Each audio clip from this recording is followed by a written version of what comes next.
রাত্রি 10টা 11টা কিংবা খুব দেরি হলে 12টার সময় কেকের অর্ডারটা ঠিক মানা যায়।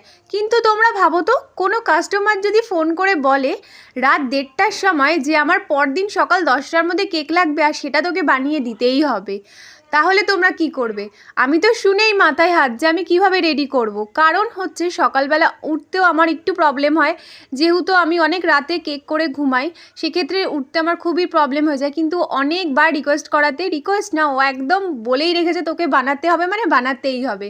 তো সেক্ষেত্রে কিন্তু আমি অর্ডারটা নিয়ে নিয়েছিলাম। ঠিক পরদিন সকাল 7টার সময় উঠে আমি কেক রেডি করে 10টার মধ্যে ওকে আমি ডেলিভারি করেছিলাম।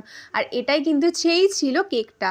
আর ও সবসময় নেয় হচ্ছে বাটারস্কচ ফ্লেভারের কেক। ওদের মানে সকল অর্ডারটাই কিন্তু আসে বাটারস্কচ ফ্লেভারের মধ্যে। সেক্ষেত্রে আমি এই কেকটাই ওকে করে দিয়েছিলাম। আর এই কেকটা তোমাদের কেমন লাগলো এত তাড়াহুড়োর মধ্যে, সেটা অবশ্যই কিন্তু আমাকে জানিও। আর ভালো লাগলে একটা লাইক করে যেও। আজকের মতো টাটা।